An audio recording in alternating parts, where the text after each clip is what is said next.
네, 스마트 컨스트럭션의 이제 세 번째 부분, 데이터를 가지고 응용하는, 어떻게 데이터를 응용할 수 있는지를 여러분들과 함께 설명을 드리겠습니다. 자, 우선 지난번 강좌에서 저희가 데이터를 BW9이라는 형태로 데이터를 저장했습니다. 그죠? 먼저 부산과학기술대학교를 선택하십니다. 선택하고 나면 3D 스캔에서 열기를 선택하십니다. 지금은 우리가 라스데이터가 아니고 BW9이라고 하는 형태의 데이터로 저장을 했죠. 선택하시고 스캔 읽기를 누르면 데이터 저장했던 걸 보실 수 있으세요. 선택하시고 열기를 누르시게 되고 그 다음에 읽기를 누르시게 되면 이전에는 포인트 클라우드, 정사 영상, 도면을 각각 불러왔어야 됩니다. 그렇죠? 하지만 지금은 정사 영상 데이터, 포인트 클라우드 데이터, 도면 데이터 또는 객체 데이터가 저장되어 있다면 이 모든 데이터가 한 번에 다 불러와지는 것을 보실 수가 있습니다. 데이터 불러올 때까지 잠시만 기다리겠습니다.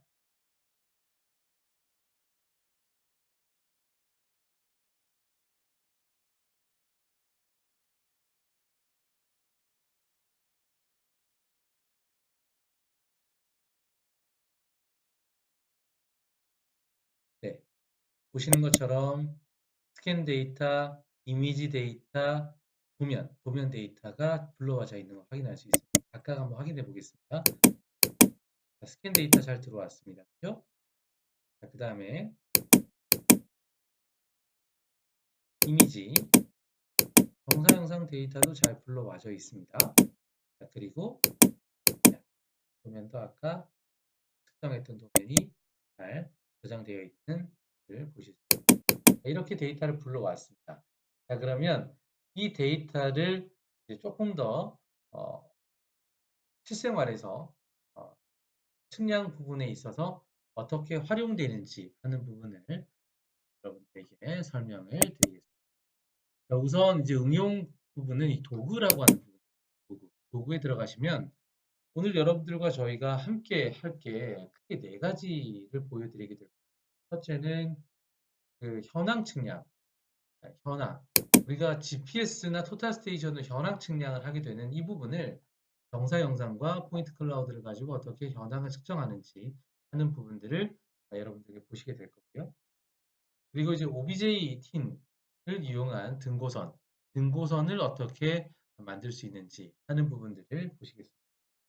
그리고 실제로 이 부분은 이제 그 도로나 또 단지에서 어떻게 종단과 횡단 데이터를 추출할 수 있는지 하는 부분들을 여러분들에게 천천히 설명을 드리겠습니다.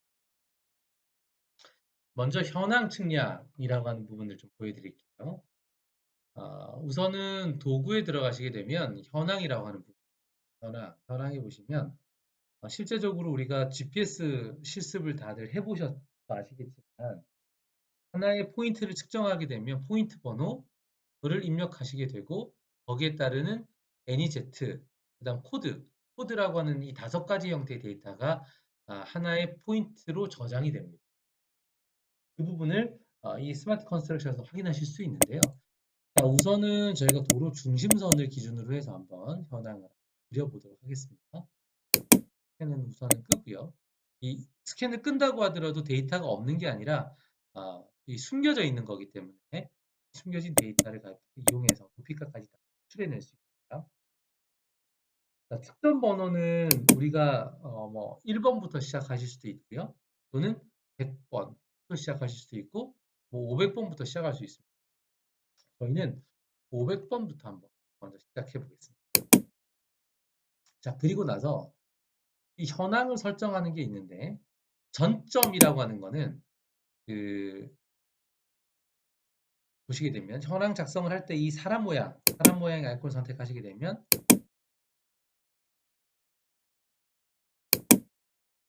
지금 보시는 것처럼 데이터가 이렇게 연결되는 거 확인하실 수 있으시죠? 자, 이렇게 데이터가 연결되는데 자, 이 부분은 그 이전 점과 지금 측정한 점을 연결하는 것. 네, 연결하는 부분들을 이렇게 설명하는 거예요. 이 전전점은 어떤 거냐면 한 번 더 다시 여기서부터 측정을 해보겠습니다. 측정을 했습니다. 자, 그리고 나서 전점점이면 한 번 더 지금 이 점이 아니라 우리가 이 점에 측정을 했었지 않습니까? 전점. 그래서 그 앞에 점하고 연결하겠다 하는 부분들로 선택하는 겁니다. 지금 보면 이제 이렇게 연결되고 이렇게 연결되고 이렇게 연결되고 이렇게 연결되는 거. 전점점을 연결하는 거. 이렇게 하실 수 있습니다. 이런 부분들을 어디서 많이 사용을 하냐면 예를 들면 이런 겁니다. 전전점은 어떤 데 많이 사용을 하냐면 사람들이 보통 사람이 측량을 하다 보면 우리가 지금 이 도면 이 정상상이기 때문에 한 줄로 이게 전점 해서 이제 하나의 라인으로 만들 수 있지만 실제적으로 측량을 할 때는 그 왼쪽 한번 찍고 오른쪽 찍고 왼쪽 찍고 오른쪽 찍고 이제 이렇게 측정하는 부분들이 많습니다. 그래서 전전점을 연결을 해서 선택을 하게 되면 예를 들면 파일을 좀 지워보겠습니다. 네.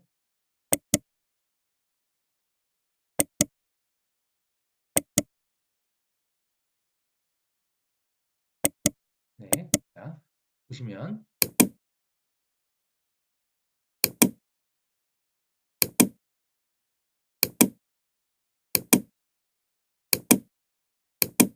보시죠. 자, 이런 식으로 양쪽에 측정한 데이터를 이런 식으로 지그재그로 측정을 할 때 이 부분을 사용하실 수가 있는 겁니다. 측정을 해서 하실 수 있고요. 여기 보시면은 언두가 언두 있는 거 보이시죠? 네, 이거는 측정을 잘못했다고 하면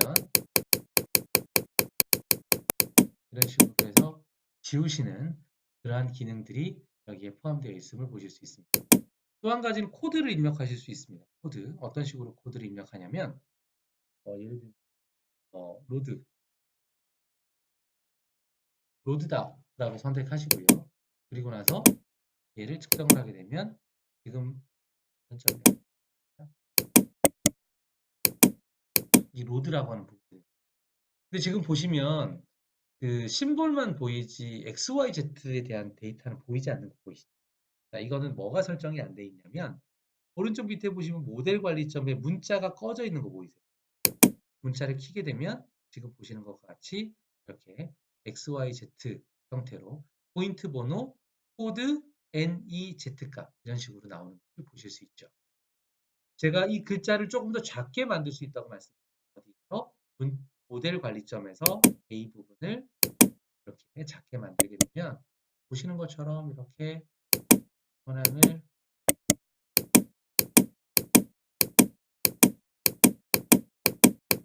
찍어 나갈 수 있습니다.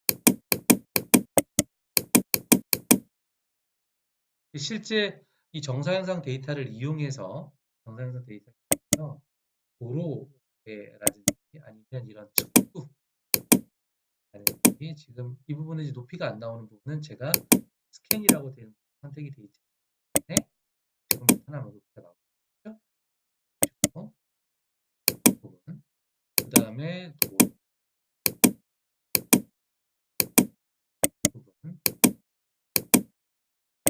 그리고 나서 여기가 측선 부분.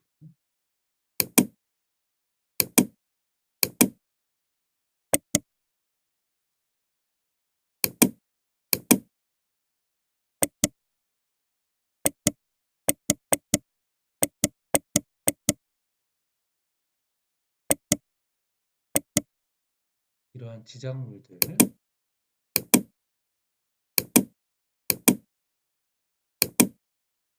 이러한 부분들을 이제 이렇게 전항이라고 하는 부분들에서 사용하실 수가 있습니다. 이렇게 하시게 되면 우리가 GPS로 실습을 여러분 하셨죠. 어떤 내용, 지작물이라든지 뭐 도로라든지 운동장에 있는 어떤 표시라든지 뭐 이런 것들을 아마 측정하셨을 거라고 예상을 해보는데 그러한 부분들에 대한 것들을 GPS나 토탈 스테이션이 아닌 드론을 이용해서 검사 영상을 만들고 그런 포인트 클라우드를 만들어서 이 데이터를 자, 그럼 이 데이터를 어떻게 저장하실 수 있죠? 자, 3D 관리점에서 저장.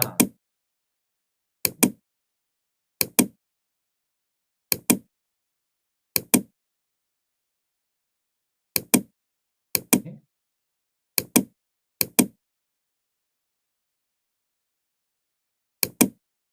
3D 화면에 관리점 저장이 없다고 되어 있는데,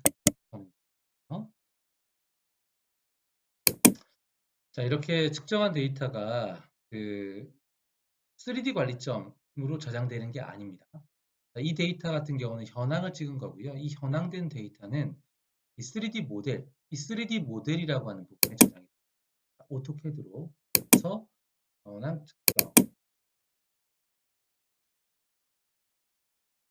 측정이라고 하는 형태의 파일로 만들어서 저장을 해서 부산과학기술대학교에 저장을 하게 되면 지금 보여지는 이 측정들이 CAD로 저장되는 것을 여러분들이 보실 수 있습니다. 자, 그럼 관리점은 아까 설명드렸던 것처럼 객체에서 선택한 데이터가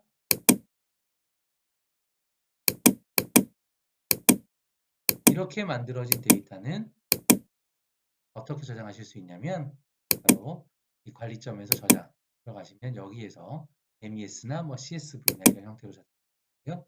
현황에서 만들어진 거는 모델, 꼭 모델에서 저장해야 된다 하는 부분들을 자, 여기에서 모든 것들을 클리어하려면 모델에서 yes 누르면 전체 없어지게 되고 얘는 관리점에서 컨트롤하는 거기 때문에 전체적으로 지워지는 것을 확인하실 수 있습니다.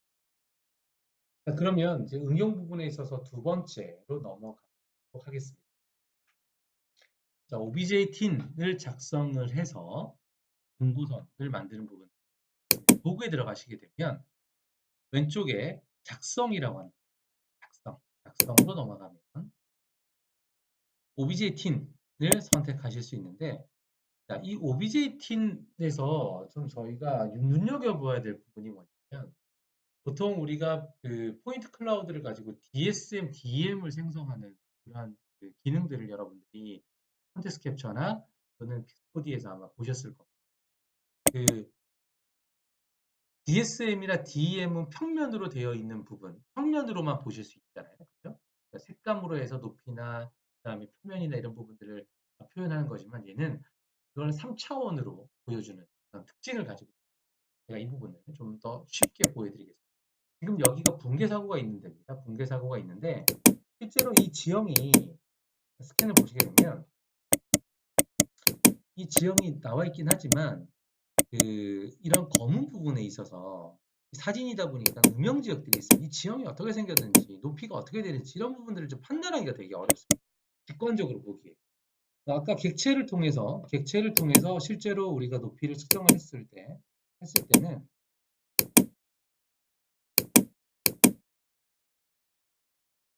높이가 여기가 205, 여기가 213, 여기가 202, 여기가 190, 뭐 이런 형태로 해서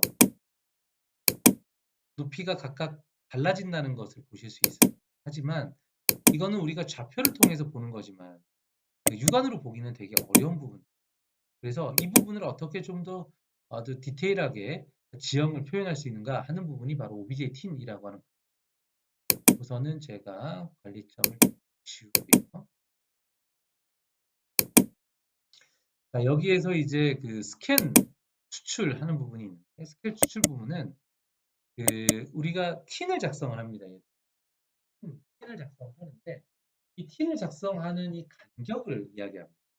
예를 들면 1m 간격으로 스캔점을 하나씩 추출하는 것과 10cm 간격으로 추출하게 되면 그만큼 지형의 모양이 어떻게 될까요? 예를 들면 10cm로 추출한 거에 비해서 1m로 추출한 게 되면 그만큼 지형이 조금 더 디테일함은 떨어지겠죠. 10분의 1로 그만큼 그 표현하는 부분이 줄어들기 때문에 그렇습니다. 그래서 조금 더 디테일하게 아주 좀 그 표현이 아주 정밀하게 이런 부분들로 보이게 하려면 스캔 추출 부분을 조금 더 디테일하게 이렇게 좀 간격을 좀 줄여주면 좋습니다. 그리고 이 규칙적인 틴 간격을 만드는 것도 역시 마찬가지로 OBJ 틴에서는 똑같이 좀 작게 만들어 주시면 아, 훨씬 더 이 OBJ 틴 자체가 되게 이쁘게 만들어집니다. 그리고 나서 OBJ 틴 작성을 누르시게 되면 아까 말씀드렸던 것처럼 우리가 DSM이나 DEM이 색깔로 그 지역의 높낮이 이런 부분들을 표현한 한 부분인데요. 똑같이 그렇게 색계표로 그 지형이 표현되는 것을 보실 수가 있으십니다.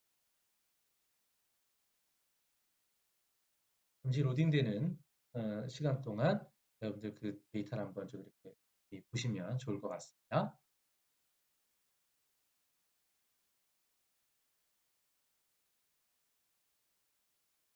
이 스캔 간격을 아마 0.2가 아닌 뭐 0.5나 1m 이렇게 되면 훨씬 더 빨리 데이터를 취득할 수 있겠죠.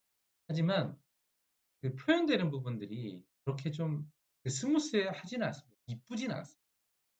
그 표현력 자체가 조금 떨어진다고 해야 될까요? 그렇게 보실 수 있으신데요. 아마 이 부분은 여러분들이 이 영상을 보시고 난 이후에 아마 실습을 해보시면 확연히 차이가 난다는 것을 아마 여러분 이해하실 수 있습니다.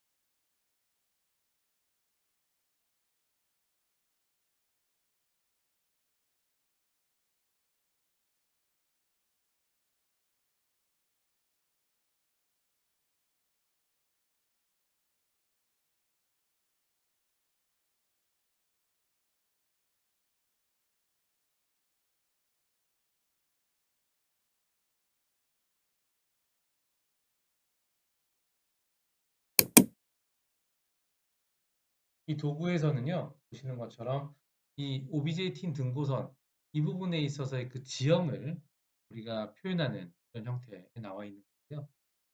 이 부분을 활용하고 난 이후에는 어떤 걸 할 거냐 하면 이 단지라고 하는 단지에서 지금 이 형태에 대한 지금 지형에서 종단과 횡단을 끊는 부분을 여러분들에게 보여드리도록 하겠습니다.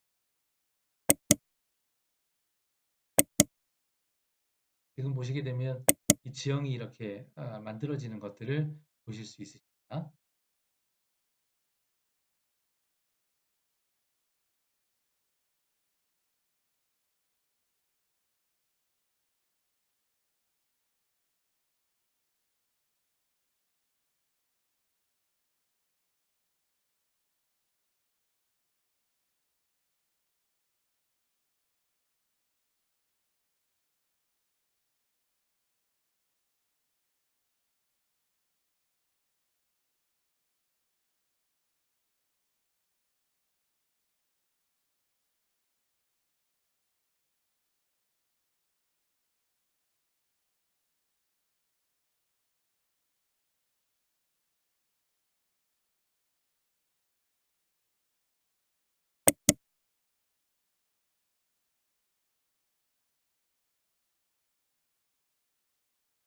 지금 보시는 것과 마찬가지로 이런 데이터들을 등고선을 만들거나 OBJT를 만들 때 시간이 꽤 많이 걸리는 것을 보실 수 있으시죠? 그래서 실제적으로 이러한 데이터를 만들기 전에 우리가 이 장에서 배웠던 것처럼 노이즈를 제거를 하는 것들 배우셨잖아요. 그래서 필요 없는 부분들은 우선은 제거하고 이 과정을 시행하시게 되면 시간을 단축시키는데 훨씬 더 어, 효과가 있습니다. 시간을 훨씬 더 단축시킬 수 있어요. 그런 부분들이 있어서 그런 부분들을 참고하셔서 지금 이 실습하시기 전에 필요 없는 부분들은 다 노이즈를 제거하시고 난 이후에 이 과정을 수행하시게 되면 아마 지금 보시는 것보다도 훨씬 더 빠르게 아, 프로그램이 운영되는 것들을 확인하실 수가 있을 겁니다. 실제로 좀 0. 제가 좀 욕심이 나서 0.2로 했는데 또 0.3 정도 하시게 되면 그렇게 데이터가 크게 문제되지 않고 디테일하게 표현된다는 것도 확인하실 수 있습니다.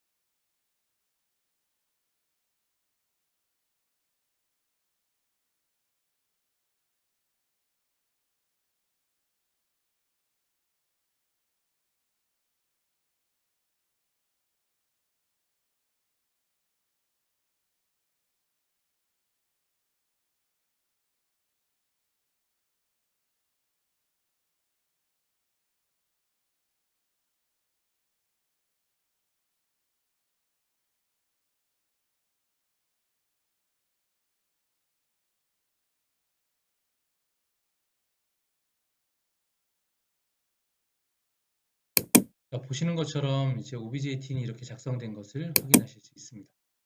보시는 것처럼 지형이 들어져 있는 걸 보실 수 있고요. 이 지형이 아주 디테일하게 만들어진 것을 볼 수 있습니다. 그래서 실제로 지형이 어떻게 생겼는지 하는 부분들을 정사현상으로 판단하기 어려운 부분들을 이렇게 색계표로 확인하실 수 있고요.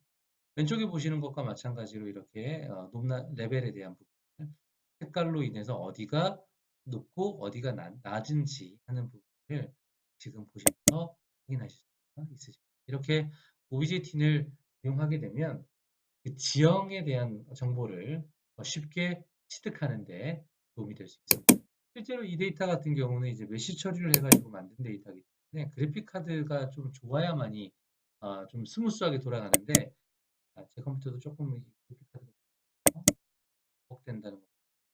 이런 표면들은 되게 잘 나와 있는 거 보이시죠? 화면 같은 게 잘 이쁘게 나온다는 거. 이런 부분을 확인하시죠.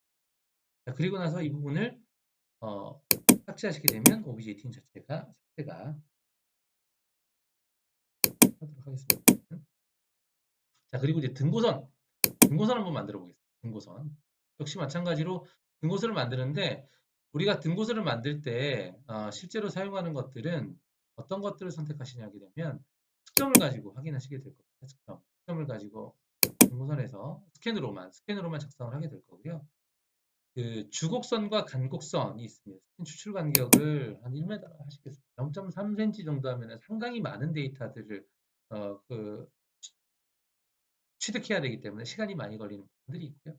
등고선 작성도 이렇게 하셔서 스캔으로 작성 누르시고 주곡선과 간곡선 은 제가 빨간색 선택하고 등고선 작성을 탁 누르시게 되면 이 스캔 포인트를 가지고 우리가 그 포인트마다도 XY 정보가 들어있지 않습니까? 얘를 이용해서 등고선을 작성을 하게 됩니다.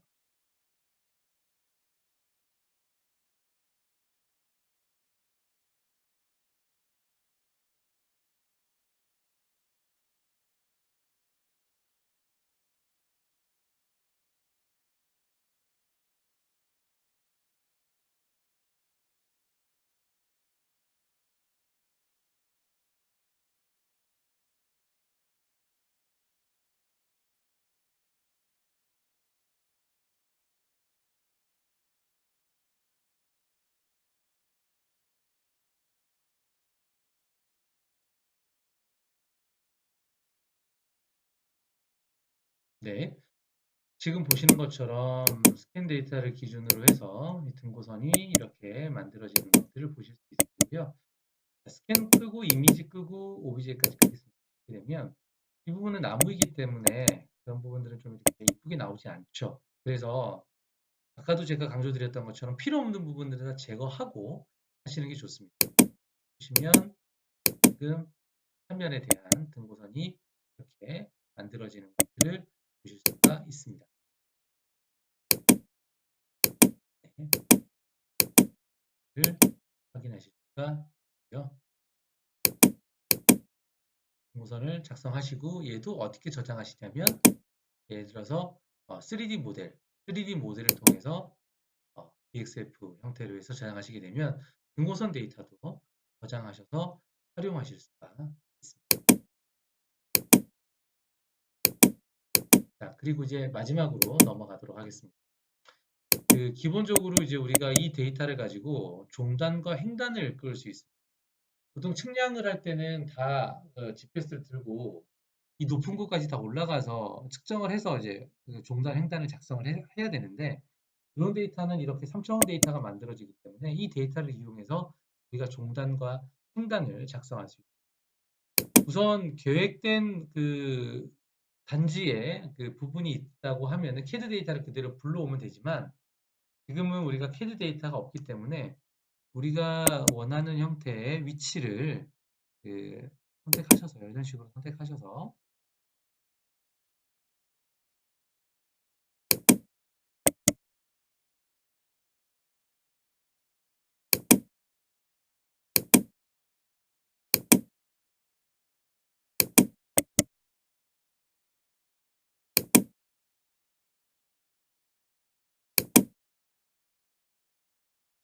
네, 실제적으로 제가 이 지역에 대한 그 종단과 횡단을 작성하겠다라고 선택을 하게 됩니다.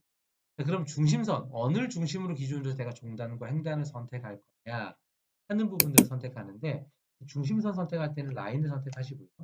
그리고 끝에서 이 폴리선 바깥쪽에 직선을 만드셔야 합니다. 그래야지만이 얘가 그 결합되는 부분을 제로로 잡아가지고 계산할 수 있기 때문에 이렇게 선택을 하시고 나서 끝점을 선택하시고 나서 도구에 들어가셔서 단지에 들어가시게 되면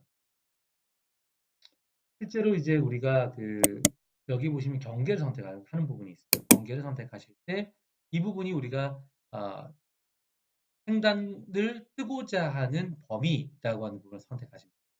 자, 그리고 나서 직선을 여기서부터 시작할 거냐 또는 여기서부터 시작할 거냐를 선택합니다.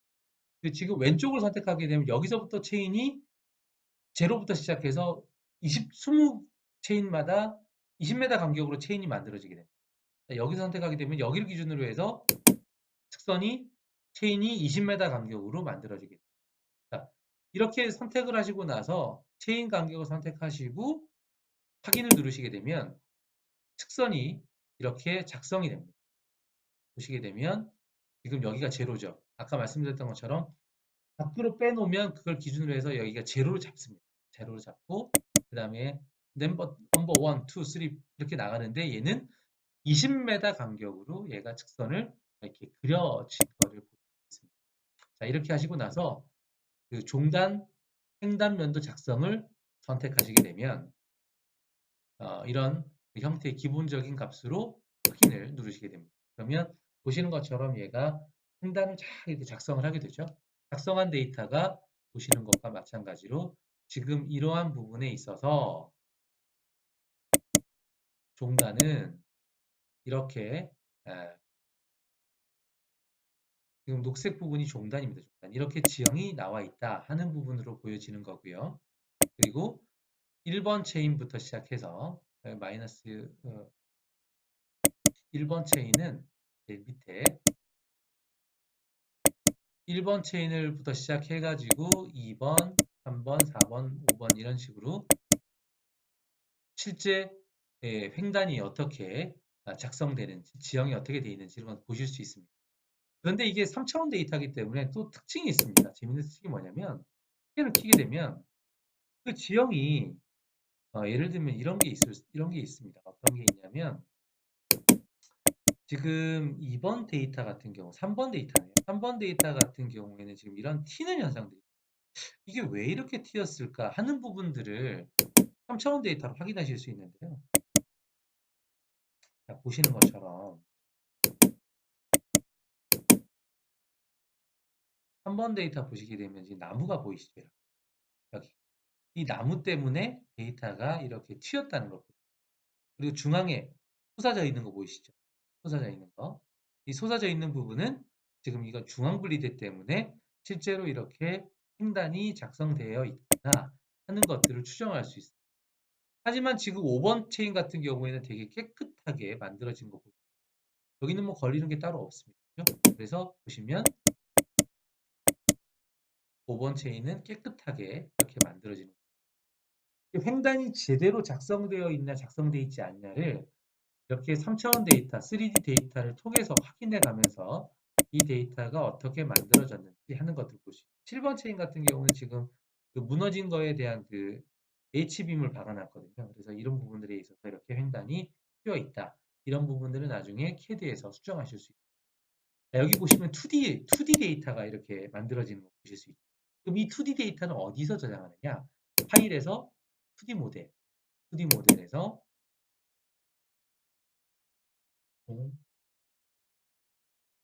횡단면도 이런 식으로 작성하시고 저장을 누르시게 되면 이 데이터가 동횡단면도가 작성을 하게 되고 CAD에서 이 데이터를 보셔서 활용하실 수가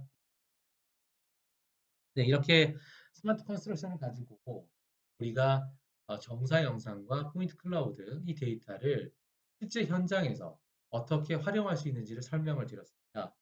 이 부분을 잘 참고하셔서 연습을 해보시게 되면 유익한 시간이 되실 수 있을 거고요. 그리고 프로그램 자체를 활용하는 데도 크게 도움이 될 것이라고 생각합니다. 이것으로 제 3장 응용 부분을 마치도록 하겠습니다.